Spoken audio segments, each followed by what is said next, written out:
Hello everyone, welcome to Black Arrow Gaming. I'm Bob, and this is the first episode in my third Age of Wonders 3 Advanced Strategy series. This is a brand new series, and in it I'm going to be taking on what is probably my greatest challenge yet. I'm going heads up against 3 Emperor AI, all teamed up against me. So, I think I've got all the settings here good to go, and we are ready to just jump right into this. I'm going to go ahead and get us started here. Now, I've been taking comments from a lot of different people, trying to get a sense for what people like to see me play. At some point, I had some ideas for what I would like to do, but in this series, I'm going to take your advice. I've created a Tigran Rogue. This is elsewhere Whitemane, and I'm going to go with her for this series. I'll talk a little bit about my strategies as I'm going through the game, but I wanted to talk for now just about the basic leader setup here. There's several reasons why I like Tigran Rogue, that particular combination, and with the specializations that I've selected. Tigran Rogues, well, actually, Tigrans themselves have some of the most useful irregular units in the game, which pairs well with rogue bonuses for irregular units. In particular, Tigrans are the only race in the game that has a Tier 3 irregular unit. That's the Tigran Sphinx. It's the only one. There's also the Explorer specialization that I picked, which gives other bonuses to irregular units, which really just makes my units all that much better. I'm really planning on going heavy with irregular units in this series, using them quite a bit. I picked the Greyguard Adept specialization because of the increased critical hit chance from the spell, and forgive me, I don't remember it off the top of my head, but it's the spell that allows you to get the dedicated neutral bonus on your cities. It also gives your units plus 100% critical strike chance, which pairs very well with the Tigran's Tier 5, I think Tier 5 military upgrade, which also gives them a 100% critical strike chance bonus. I'm pretty sure, I was discussing this with my friend Evan, and he had looked at the math on this, and I'm pretty sure you can get like up to a 78% critical hit chance with the combination of the Greyguard and the Tigran military 6, and the Tigran military 5 race governance upgrade. So that's a really nice combination. I wasn't sure what to do for my third one. I was tempted to do another Greyguard to give myself a Tier 4 unit option since I have none. However, I went with Adept of Earth because I needed something to keep my people happy. I couldn't get any spells with Adept of Fire that would spread temperate terrain around the map. You'd have to have the Master spell for that. And I didn't want to do Creation Magic because although you can cast Cleanse the Land and spread creation or temperate terrain that way, you can't you would get good points from it, and I want to stay neutral, so that didn't work. Adept of Earth works well for me because I can play primarily an underground game where you can't change the climate, and I can cast Domain of Earth on my cities, making my Tigrans happier underground. And I plan to actually just try to take over and control the underground first and foremost, and then move above ground when I have the resources and strength to do so. There are some risks inherent in this plan. First, I do need to remember to select underground. There's some risks with doing this, and I'm going to go ahead and get this started loading here. I, for one thing, have to deal with the fact that the underground tends to be kind of constricted, and a lot of times you can get a little unlucky and not find good structures down there. You kind of have to pay a lot of attention where you're expanding and trying to find good little tunnels and places to go down that can lead to more treasure sites. Let's see what I've got, though, here. So yeah, there's really two things I need to be thinking about, two major weaknesses from the practice games I've played that have become glaringly apparent. One was the being constricted in the underground. The other is that Tigran Rogue doesn't really have any healing options. I plan to accommodate that with the item forge by making healing items to give to my heroes. Okay, I see my first hero is really good for me. That's a Dwarf Dreadnought. Since I'm playing an underground game, a Dreadnought's very useful. A Dwarf is very useful. Dreadnoughts aren't my favorite type of heroes, but they're definitely not terrible. I mean, you can use them pretty effectively, and the fact that he's a Dwarf means that I can really buff this guy's defense and make him into a real tank. I might be able to give him a tireless item at some point and rely heavily on that defense to allow him to just absorb attacks. But Dreadnought's also useful because of their ability to lead siege units and repair them. That's something I would not really otherwise have much of as a Tigran Rogue. So, if I do siege, which those of you who have watched me play know that I vastly underutilize siege, probably to my own detriment, this will be a useful guy to have around. So I'm going to take that join offer. And, okay, that's good. That's a good start. One thing I don't like about my starting army, no Tigran Sun Guards. They're one of my favorite units that the Tigrans have to offer. Just probably one of the most useful Tier 1 units in the game with that Sun Shield and their Guard Breaker ability. I don't have anything like that. However, I do have 3 Saber-Tooth Chariots, so that's not bad. Saber-Tooth Chariots are a great cavalry unit. I love their ability to be able to throw their spear and still attack all in one turn. Prowlers are okay. They make good action point draining units because of their martial arts ability. And the cheetahs over here, the pounce is always kind of useful, but cheetahs are really fragile. You got to be careful with them or you'll lose them pretty easily. I don't know a lot about Tigran Rogue, so you have to forgive me. I am still learning even as we play this series, but I did have, like I said, a little bit of practice, so I'm getting a little better at it. The first thing that I want to do is usually in these games look for my second city, and I don't see any reason to change that for now. I've got a couple mana nodes down here, a gold mine, nothing special around my capital in particular. I'm going to move that cheetah down there, just grab that, and that looks like my second city, just to my southeast. Maybe able to make it there on this turn. The Dwarf Dreadnought has cave crawling, so he can probably get there. The only problem is that cave wall in the way. I don't believe I have any units that can tunnel as of yet. He certainly won't be able to without any upgrades, and I don't think any of my other... Whoops. Let's close out of that. I don't think any of my other units have tunneling as an ability. I'm like 99% sure they don't, but I'm going to look anyway. Nope. So I'm going to have to go around that. And I don't know for sure if I can make it to that city on this turn. Maybe there's a path more directly southeast from here. No, I'm going to have to circle around. Well, he can at least pick that up along the way. I see down here a Draconian dwelling. Draconians also do pretty well for themselves underground. Tigrans do fine underground. That's one thing I didn't mention to point out, part of the reason why I am underground. They have night vision, and I can spread Baron's terrain underground to take advantage of Baron's running easily enough, so I can still move pretty quickly through the underground, even though I don't have cave crawling. With that night vision ability, they are at least better at scouting around down here. And it looks like I can still easily make it to that city, which is good. I'm going to stop him here because I might take out that gold mine. But I want to be careful with my units. You guys who have watched me play the last couple series, very careful on my first turn. It's extremely important to get off to a very strong start. Since this guy is already on this path, I'm going to keep sending him this way. I do see this settler up there. It's not imperative that you grab that on the first turn. It's going to grow your city, but it's not going to grow it immediately. It'll just give you population. The only thing I'm concerned about is when I get that next border expansion. And this is not going to help in that regard on this turn. It's just going to get me closer. I can grab it a little later and be fine.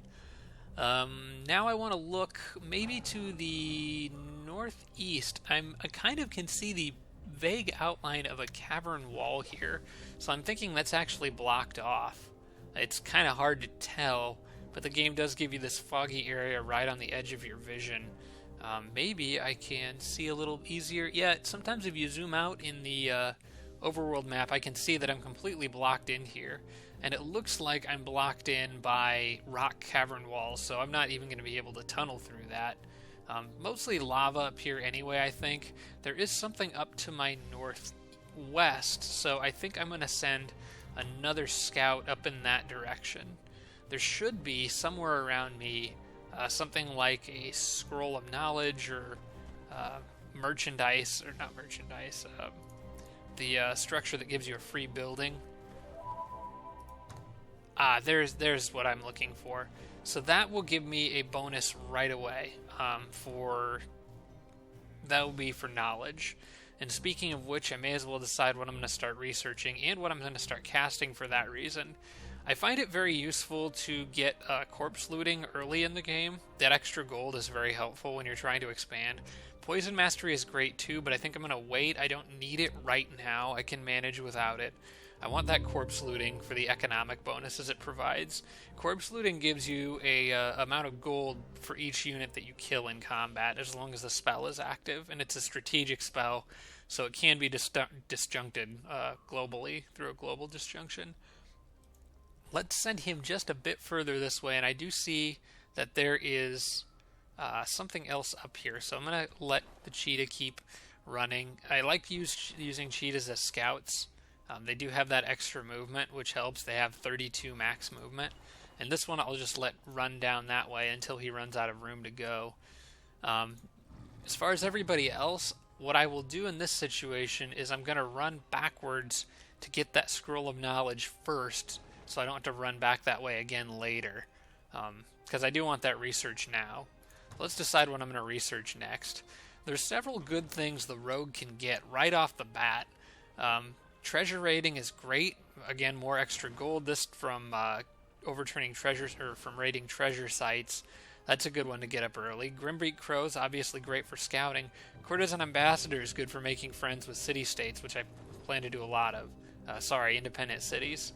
Used to calling them city-states from Civilization. Courtesan Ambassadors is an empire upgrade, and one that I don't have to cast. It's just active all the time once I've researched it. So I think I'm going to grab that, because by the time I'm done casting... Well, let's look at it this way. By the time I'm done casting this, that's 2 turns. It'll be another 3, I think, to cast Poison Mastery. Yeah, because I'll need the channeling points from that turn, so it'll add 1. So it would be 3 turns to cast Poison Mastery. So 5 turns in, I'll have options to cast other things. I may as well get Courtesan Ambassadors now, use up 4 of those turns. Oh, you know what? Actually, I'll get the bonus from the Scrolls of Knowledge, so I'll actually get Courtesan Ambassadors even faster. I might even get it immediately. We'll see. Alright, so enough talking about all that, I think. I'm going to send these guys straight over here. And it looks like just a lava river over here, not much else to see in that direction. Hopefully I've got more room to expand southeast, because I'm starting to feel a little pinned in up here. Can send him out. That's just an apprentice, should be fine for me to handle that. I won't be getting a free building on this turn, so I'll go ahead and start building something now. I find it most useful to build the Builder's Hall in your first city right away, especially if there's not a lot of structures around that you want to expand to really quickly. Sometimes I build the storehouse first if there's something really good, like if there was an ancient ruins out here and I wanted to make sun guards with Pillar of the Stylites early. But in this case, I think I'll just leave it the way it is. Let me go ahead and just get this battle started here. I'm going to attack with the Prowler because he has slightly more movement points than anybody else right now. Alright. Very likely victory. A Wisp and an Apprentice shouldn't have too many problems here. It's a little trickier when you're dealing with Phantasm Warriors, but at the very least, my Warrior can, or my Elsewhere Might Main can hit them with Acid Darts. You might notice that I left the movement speed on regular for combat. I did do that, and I thought about it a little bit. Some people wanted to see it sped up, but the reason I have it slowed down is because in bigger battles, I don't use that action camera. I leave it on free camera all the time so I can pan around wherever I want. In larger battles, I don't want units flying around really fast to where I can't keep track of them. I can always right-click to speed it up if I don't need to see what they're doing in slower motion. Alright, Wisps will pretty much always phase at you and then attack. You can prevent them from stunning you by intentionally leaving your guard down, because they'll phase behind you and flank you, which leaves you with the advantage of not having to hit them back. In this case, it is an advantage because They don't inflict stun, they have static shield, so you get stunned by hitting them, not the other way around. So if they flank you and hit you only once, you won't hit them back. But I don't really want to run out there either. Well, that mage did let his guard down. I'm going to back up anyway. I'm going to make that mage come a little closer to me. I've got plenty of units. I can take the hit and still help out with a different unit if I need to. But I do want to leave my units kind of scattered around, so they can, no matter what happens, one of them will be behind the wisp. Okay, he gets a couple shots off on me. I did resist static shield there, but he did get stunned there when hitting back, so that's alright. I should still be fine here. I've got plenty of options. I want this saber-tooth chariot to go hard after this guy, the halfling apprentice. I should have enough movement points. This is one of the great things about Tigrans. Their athletics lets them move really far in tactical combat. I really like that. What I'm going to do with him is I'm going to run out here and get behind him. Yeah, just like this. I'll hit him with one spear to turn him around. Then what I can do, I need to make sure I get that wisp off of my sun guard. I need to get, or not sun guard, saber-tooth chariot. I need to get both of them off. I kind of really want this saber-tooth chariot. Okay, I've got an idea here. I need to move her over just a bit. As long as she's standing behind this wisp, she'll be in range. But this one is in the way. Okay, I know what I can do. I know what I can do here. So I'm going to move him over here. One space. Use his spear to hit that wisp.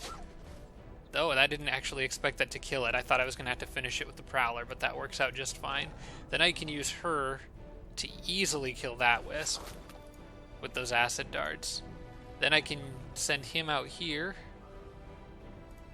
See how much damage he'll do to the halfling apprentice. More than enough, so no sense taking an extra hit in case it doesn't kill him. Alright. I would have killed him anyway, because I'd have attacked twice before he had a chance to turn around. So it took a little damage on my saber-tooth chariot, but all in all, not bad. Got 99 magic, so I did finish Courtesan Ambassadors. So that's good to have right away, and actually before I even meet my first city. That's a good start. Next up, treasure raiding or summon Grimbreed crows. Scouting is incredibly important, and I find crows to be very useful in the early game here, especially when you're underground. Tigrans don't have any way to explore over lava pools, or really even water pools, unless I got basic seafaring, which it's much more efficient to just research crows. I'm going to get that, summon a few of them, and that'll help me scouting around, like this lava river up here where I can't go past the rocks. Up here I have a decision to make. I could head back, or I could go clear out that gold mine, but that gold mine isn't going to be a benefit to me for such a long period of time that I don't see the sense in running all the way out there to get it. I need to keep moving as quickly as I can, so I'm going to send them back down here.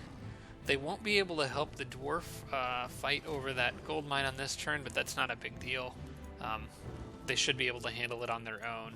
So now that I know that I don't need him to help at the gold mine fight, I'm going to send my dwarf on down here and meet my second city. They want to be friendly with me. It gave me free peace. I don't know if Courtesan Ambassadors really has anything to do that. In fact, if anyone wants to explain, I don't exactly understand what Courtesan Ambassadors does per se. I do know that it increases your.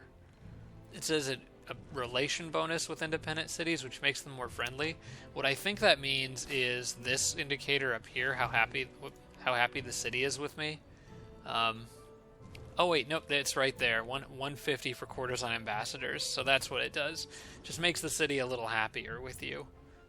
I don't know if that confers any benefits other than giving you bonuses once the city has become your vassal, but if any of you know that, feel free to share.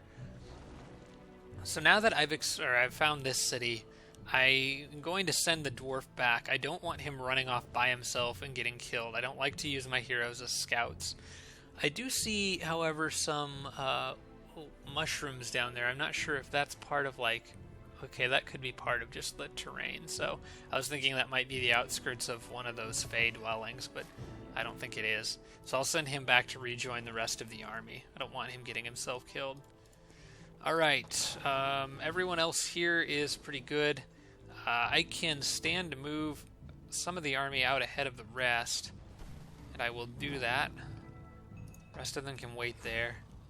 The Sun Guard, oh, it's saying I have movement because I can move onto the Barrens here, but obviously I don't want him going that way. Okay, so I'm casting my spell. Everything seems to be in order. Overall, a pretty good first turn, I think, so it's important to get off to a good start. Alright, we'll let the other three go ahead and move here. Let me get a sense for the scale of the map on a whole. So I've got this set on a medium map. Might be a little big. I wasn't really sure what to set it on because I've got the underground. It says medium maps are designed for 2 to 4 players, but I think the underground increases that. There are 4 players, so I went ahead and set it on a medium map size anyway. I want to go ahead and grab this now with this cheetah in case he doesn't come back for a while, because I don't know how long this path will continue. I do see ancient ruins down here. That's useful for me as Tigrans, but it doesn't look like there's a lot around it. Maybe that path winds down past the river a little further, so I will see. I'm also curious as to what's up here. Send him around. Oh, that's a Vault of Knowledge. Those are always helpful to me, but I'm used to usually using them with the elves, which makes them that much more useful. It's a range unit upgrade structure. Problem is there's really nothing else around it to give me any bonuses to production or anything like that, so I might throw a city up here and make tier 1 range units out of it, but I don't think it'd be anything that special in this case. Let me run him back down, get him back with everybody else down here. Alright, so the dwarf is still going to be able to help them out with that gold mine after all, but first I think, based on their path, it's going to make more sense for them to go after this structure first. Let me get whoever's got the most unit or movement. It's going to be her in this case. Okay, so no mercy or let them run. Since I'm making friends with cities around me, and I'm going to try to make use of courtesan ambassadors as much as I can, I'm going to be doing no mercy and basically fighting anybody that I can to kind of keep that balance between good and evil, since I am going to be neutral. Just a couple of wisps in this one should be a pretty easy battle. In this case, I will go ahead and send her out. This will goad the wisps into going straight after her. As a matter of fact, I can actually use the Tigran Sun Guard to even finish this wisp off. In fact, now that I think of it, I might be able to finish the other wisp off too. Let me try this.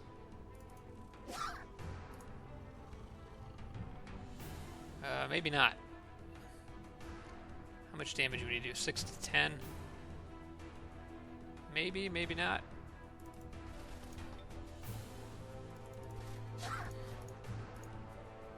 Nine health. Probably not. I'm gonna back them up. I'll leave him on defense. Odds are he's gonna go after anybody on... or he's probably going to go after my hero since her guard is down. Computers really prioritize those flank attacks, so I don't think it's going to matter much what I do here.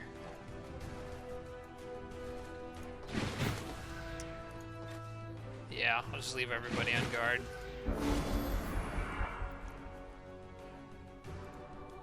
Alright, what are you going to do? Yep, that's what I thought. But no risk of me getting stunned or even hitting back. That's the other thing. Because they have static shield, when you hit them back, you actually take damage. So you probably take about as much, maybe even less damage from just letting these things flank you. It's better to probably do that than let your units hit them. Let's get my dwarf a little XP here and give her a little more XP. All right.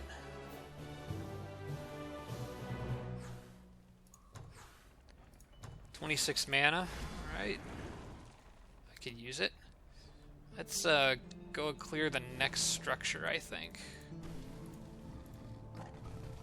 This one, I think everyone can move on. That is barrens underneath there, so making sure my Tigrans are moving as fast as they possibly can. Just some smelly goblins here. Should be pretty fragile and easy to deal with. Alright. Let's move around this side. Got that goblin untouchable kind of off by himself. He'll go down pretty easy if he lets me get the jump on him. Especially if I can get a shot off with that musket that my dwarf has.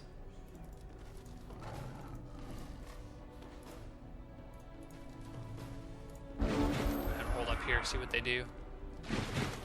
Nope, they're gonna hold their ground. That is fine with me. I can actually move my hero up to right about here. Let's say here, just outside of range. Actually, that's just in range. I'm going to leave her just outside of range, 2 spaces away. Because she has athletics, she can move up 2 spaces on the next turn, fire over this thing, and still get 3 hits in on that goblin, which should allow anybody else to finish him off. Any combination of other units, actually, with all those sun spears that I've got to throw. Okay, I thought they'd probably hold up. I don't want to use acid darts because they resist that blight. Better that I use just regular darts in this situation. Now is a question of what I do next. I'm going to actually let the Dwarf Dreadnought take a hit here. He's got all that defense, so he may as well use it. The Goblin Warg should charge right at him. As for these guys, they might go spit at her, but it won't do much damage. I don't have to worry about it. Again, I'm not really worried about losing units here. I'm more worried about taking damage. Like I said before, Tigran Rogue does not really have any good healing options early in the game. So the less damage you take, the better. Okay, Prowlers took a couple nasty hits there. I think they can shake it off. Alright, let's turn these guys around and let the melee units deal with those untouchables. They will go down pretty easily.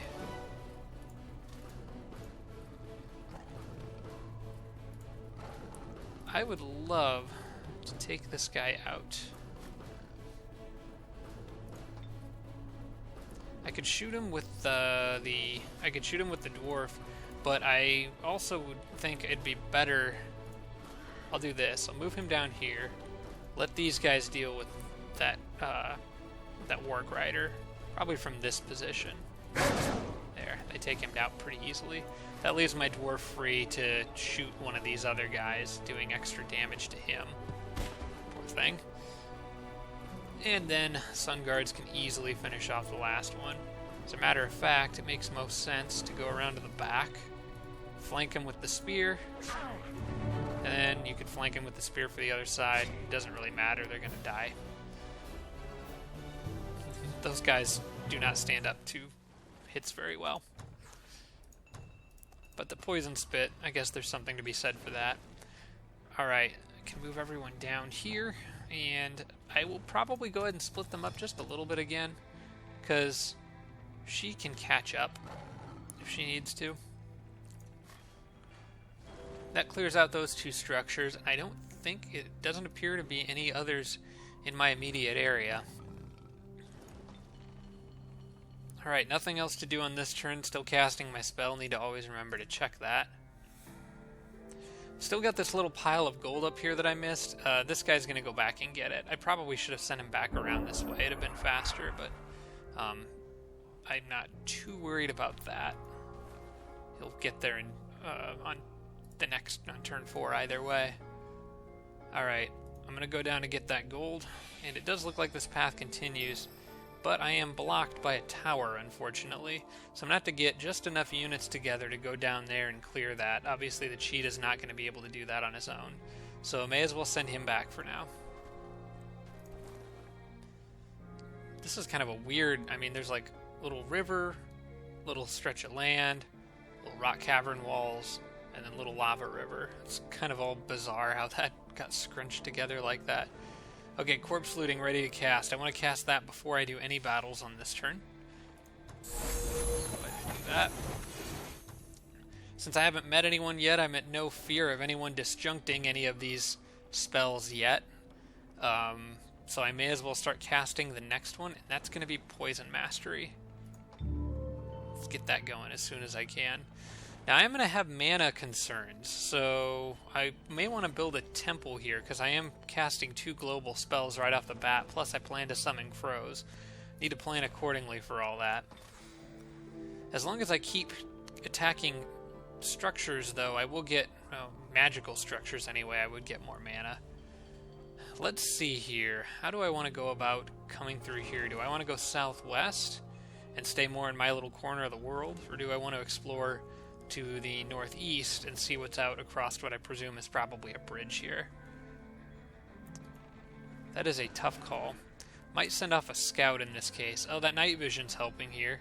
I do see that there's a structure down here. It's the Castle of the Lich King. That can be pretty useful, depending on the situation.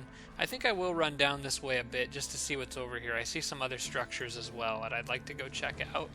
Maybe I could afford to send one saber-toothed chariot out this way to go check it out. Or the Prowler, for that matter. On that note, yeah, I'll send the Prowler out. Again, no mercy. Go ahead and take these guys out, manual combat.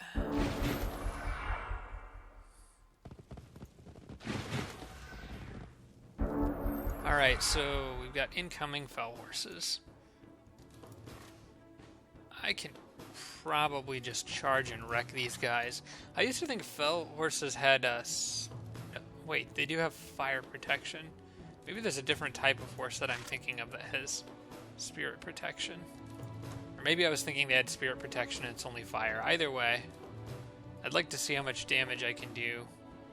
Now, I'm just going to let them charge me while I'm on defense. And then counterattack. I'd rather take just one hit from each of them, minimizing the damage I'm taking as much as possible.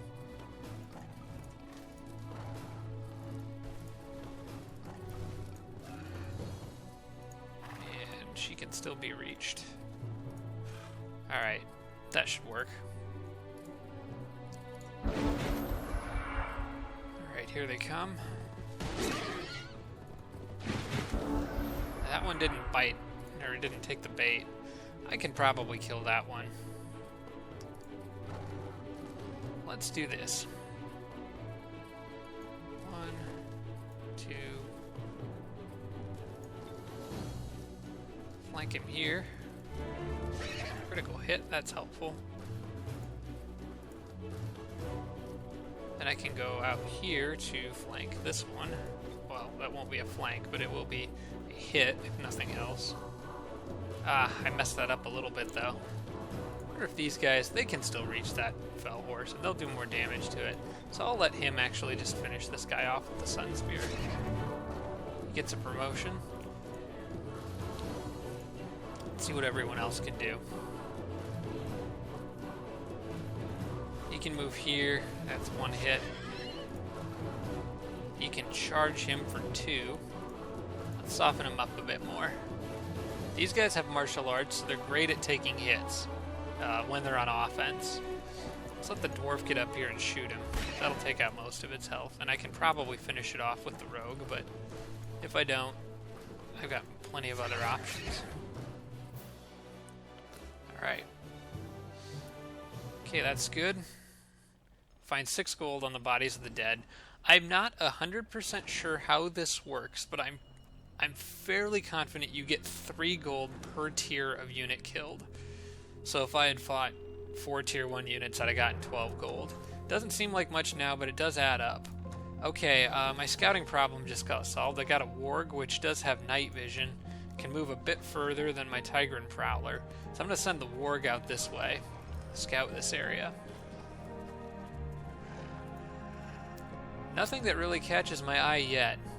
So with that in mind, I will continue to send these guys south. However, I'm going to do a loop around the city and clear all the structures. I see a node over here that would give me some much needed magic right now. Right there, that fire node. And I'm going to want these structures cleared eventually for when I actually turn the city into my city and start wanting to expand it. 2 turns until I can make them my vassals, so things are moving along pretty quickly with them. I wonder if that is also courtesan ambassadors taking effect. So yeah, let's run this way first. Focus on clearing some structures, getting some XP. Just kind of doing a circle here. In this case, dwarf's probably best to move. He's got cave crawling.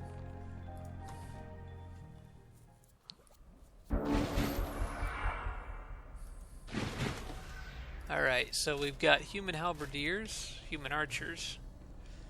Halberdiers are no fun for somebody who's got 5 out of 6 mounted units in his army. So I'll approach from the archer direction. Try to maybe catch the archers off guard a little bit. I have the option of blinding them as well. Got this guy here. I could try to flashbang them. 55% blinded for 2 turns. Might want to do that right before I'm getting ready to launch my attack. Actually, you know what? I don't think it's going to make enough of a difference in this battle for me to make it worth spending the mana, since I'm going to be low on mana, and they're going to just start shooting anyway, so that makes getting to them a little bit more difficult. I can't really charge out there and get them with those halberds in the way, so I'm going to have to deal with the halberds first now. Again, the most obvious unit to take the hits is going to be the Dwarf Dreadnought. He should be able to handle it just fine. Kind of lost my cursor there. It turned into a different shape. Let's see here. They can make it to that point. They can make it to that point. That should be 1, 2, and then 1 more hit there. I could goad both of them into attacking my dwarf, but only hitting him once, which is probably the best case scenario. That'll also leave my dwarf with 1 movement point left, which will allow him to fire his musket if he needs to. They should both go after him as long as I move this guy back. Set him up with like a flanking angle over here, probably. I want the rogue kind of behind. I'm not really sure. I'm not really sure where the rogue needs to go. I think I'm going to leave her in this general area. I wish she had sprint. She could go right past him and flank the archer. Maybe I will leave one of these guys back here to come at him from a different angle. Pull the prowlers around. Nope, don't want them there. Okay, I'm just gonna have a wide variety of angles of attack here. Move him out there, move this guy here. That looks pretty good. Okay, they won't go after the dwarf now because the archers moved in the way, which is kind of unfortunate. They're going to go after that saber-tooth chariot, which is by itself. That's actually good. They ran off by themselves, which leaves me free to kind of decimate these units. I've got backstab, and I could use it, but against halberdiers, I'm not going to take a chance of them surviving 2 hits, turning around and hitting me. I don't think they would. I'd probably kill them, especially if I built up the flank bonus. You know what? Actually, if I built up... No, I'm not the flank, the charge bonus. And if I built up the charge bonus, I'm pretty sure I could get them. Let's get him around back, because I'm not going to need him. Not for this part. Let's see how much damage I do if I build up the charge. 19 to 29 times 2. I think I can get him. Nope, not enough. That's kind of what I was afraid would happen. That's alright. Heroes regenerate health a little faster anyway. Let's move him here. That puts him right in range of that guy's attack, but I'm going to finish them with the prowlers, which leaves him free to go out here and go after the archers. He'll have 1 movement left, so I can afford to hit the archers like that. I can afford to have him come over and hit him again. And then he can finish him with his gun. This leaves this unit with nobody to attack, especially if I move the saber-tooth chariot further back. So I can lure him around and let him hit the dwarf, and he's just all by himself now.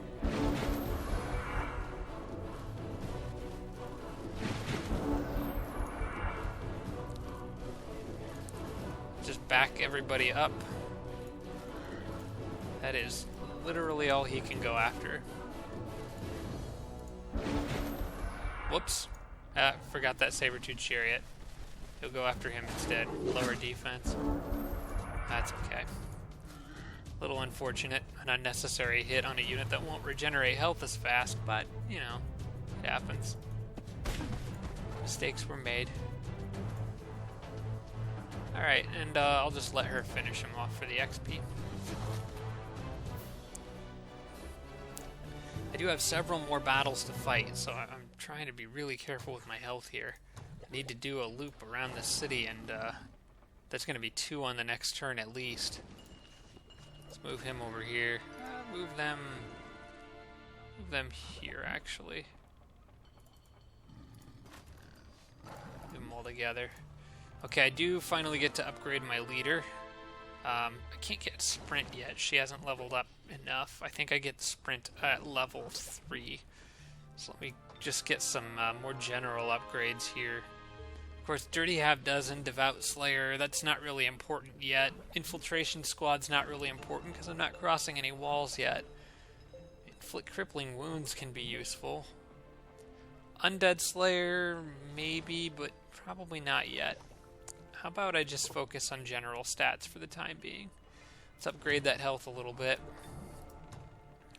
And give her some much-needed resistance. Tigrans do have slightly lower resistance than other races. Alright.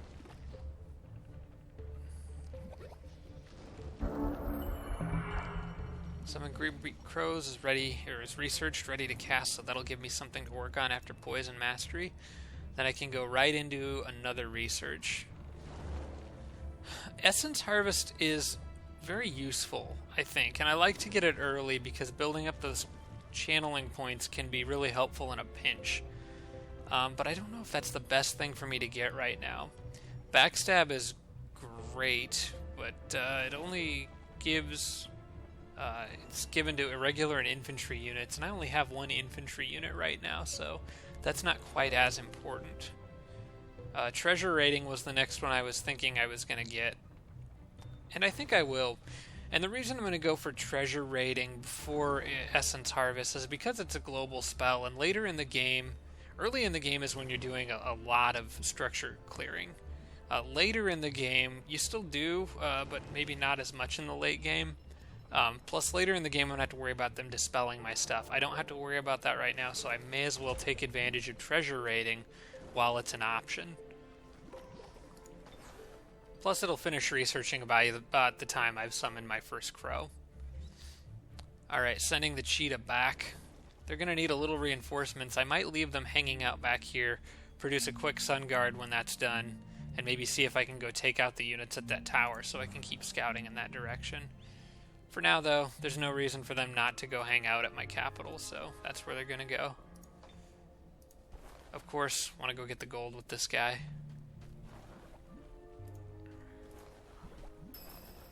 And may as well just kind of run around the borders. I won't be able to see much more, but yeah, it's just a lava river going all the way around, all the way up and around. Okay, I want to see what's out here with this warg. It looks like I've got area I can run that way, and area I can run to the north. I've got a feeling this way is the path that leads to more stuff, so I'm going to explore what is probably a dead end first. Okay, I see a cave exit. This is worth popping up whenever you find one. There's also a spring of life over there, so that could be helpful, depending on what else is around it. I always try to pop up out of these cave exits just to see a little bit of the surrounding area. I just know this is sticking out on a peninsula right now. It looks fairly isolated. I'm going to go back in. Probably don't have to worry about anything coming this way for a little while. And then I'll let him go over and see what's out in that direction. In the meantime, move on down here. Whoop. No. Cancel. Close. Abort. Attack. There we go. Just want one person going on there. Just the dwarf. Okay, no mercy. Manual combat. See if we can take out these guys without taking too many hits. That engineer will do a lot of damage with his gun if you let him get a good shot off, so I want to try to stay a little spread out.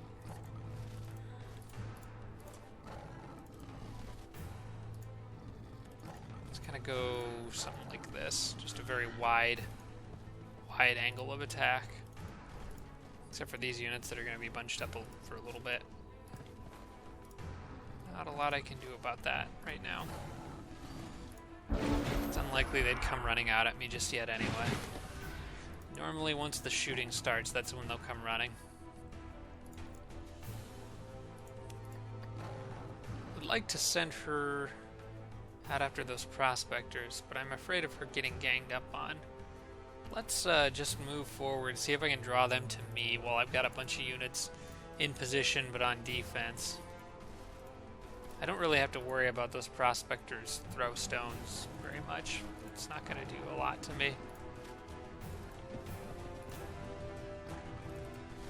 Keeping everyone just spread out enough. Keep him right behind her.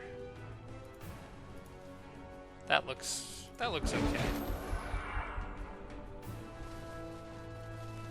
Okay, they're gonna go take a shot. Might hit 2 units. Nope, they only hit 1.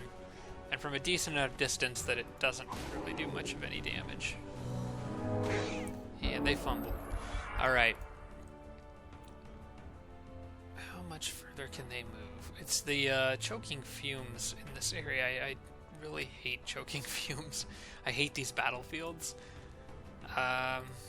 Athletics makes up for it a little, but I don't have quite enough movement to go around, hit him with a Sun Spear, and then still charge him on this turn. I want that guy dead, so I think I'm just going to send her straight after him. Yeah. You're going down. Let's get that backstab out of the way. Okay, then I can send these guys around. Line of sight penalty and a pretty steep one at that. At 1, 2, 3, so I could actually move here.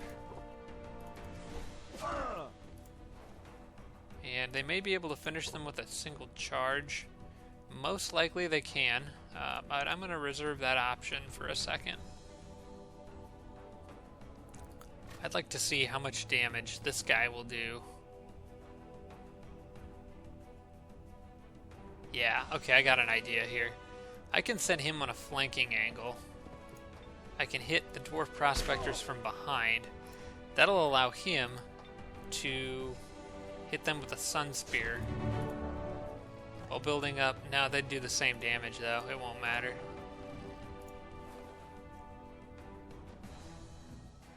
He's going to take 1 to 2 damage from martial arts. So makes more sense to have him take that hit. Then I can just let one of them finish him off. I was hoping I could avoid taking an unnecessary hit from the prospectors, but not worried about 1 or 2 damage. This saber-tooth chariot is getting a little worn down, though, so gotta be careful with him. Alright, let's get everyone together. I do see another scroll of knowledge down there, so I'm gonna make my way that way, and I can get treasure raiding even faster. Alright. Gonna come out after me? Yes, they are. And that is just straight up 3 hellhounds. I wasn't really looking before I started this battle. Kind of wish... This is one of those situations where I really wish I had a Sun Guard. He would handle that fire pretty nicely and would do well for himself with first strike and that Sun Shield on defense. But I do not have one. So we're gonna have to focus a little bit more on counter-attacking with units that don't really have any special knack for doing so. On defense, he should take a hit just fine. I think I can lure the others into attacking him. The Sun Guard can get, or the Saber-Tooth Chariot can get back here. That one is the most injured, so he's going in the back. She's got backstab, so I want her going that way.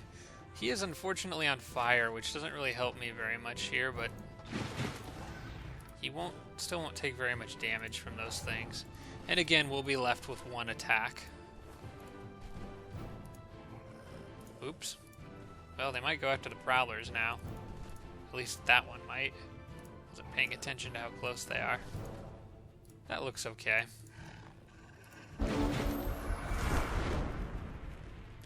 We'll see. Sometimes they zone in on heroes. Oh, he will actually take 3 hits from these guys. Nope, just 2, because they didn't approach in a very intelligent manner.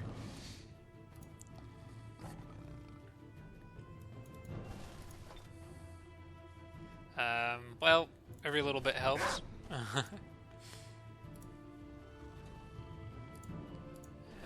I've got that martial arts, and I may as well take advantage of it in this situation, I think. Let's see if I've got any other options. I can run around here. I can flank him. Turn him around. So they can get 2 flank attacks on that thing. Possibly kill it. Probably not, but let's give it a shot. Not quite.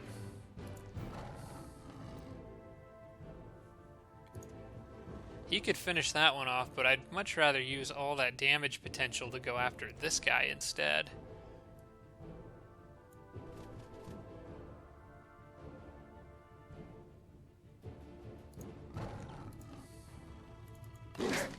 And I'm going to.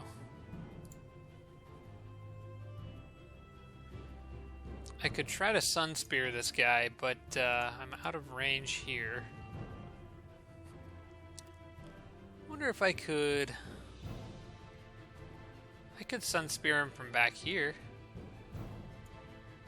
Would that be enough to kill it? Maybe 4 to 6. Got a 65% chance or 67% chance, and I fail. All right. Well. The dwarf still can finish him off. I really wanted to use the gun to shoot that one, but I don't know if that's going to be a luxury that I can afford, because I need to get rid of his movement points by physically attacking him. What do I have left as movement? Just the dwarf, the hero, and that chariot? Yeah, that's what I thought. I'll let him take that hit, because I know he's going to have to. It's either I shoot the Hellhound with... No, she needs to charge the Hellhound.